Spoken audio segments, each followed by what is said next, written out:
جب میری خالہ میرا رشتہ مانگنے ہمارے گھر آئی تو تب میں صرف 9ویں کلاس میں پڑھتی تھی اور شادی تو بالکل نہیں کرنا چاہتی تھی، لیکن ابو کی وفات کے بعد میری امی کو ہماری سب بہنوں کی بہت فکر رہتی تھی، اس لیے امی نے رشتے کے لیے خالہ کو ہاں کر دی اور میری شادی میری خالہ کے بیٹے کے ساتھ ہو گئی۔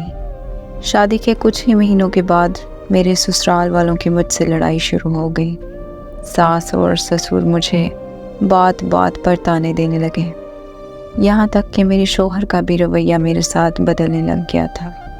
میرا شوہر نشہ کرنے کے علاوہ کوئی اور کام نہیں کرتا تھا۔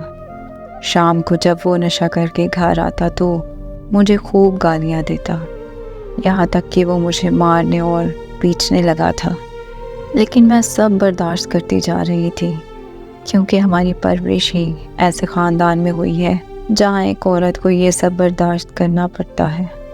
یہاں تک کہ میں اپنی امی کو بھی کچھ نہیں بتاتی تھی، کیونکہ ابو کی وفات کے بعد وہ خود بھی بہت بیمار رہتی تھی۔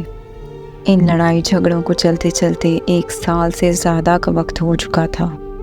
مجھے اللہ نے بیٹا دیا تو مجھے لگا کہ اب سب ٹھیک ہو جائے گا، لیکن ٹھیک ہونے کے بجائے جھگڑے مزید بڑھنے لگے اور میری برداشت کی حد ختم ہونے لگی۔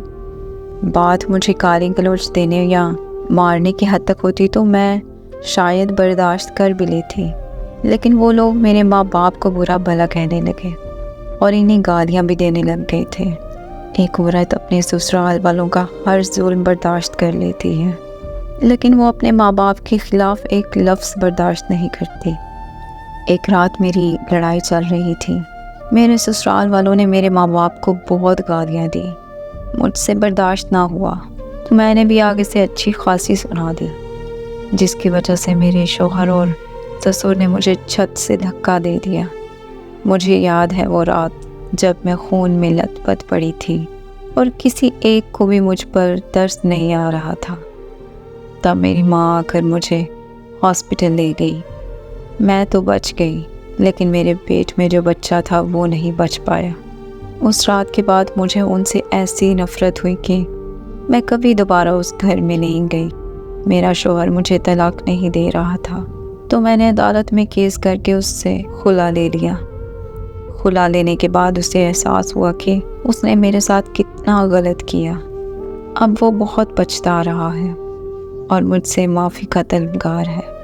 میری تو جو زندگی برباد ہونی تھی وہ تو ہو گئی، اس کے لیے شاید میں اسے معاف کر بھی دیتی، لیکن وہ اور اس کے گھر والے میرے بچے کے قاتل ہیں اور اس قتل کے لیے میں انہیں کبھی معاف نہیں کروں گی۔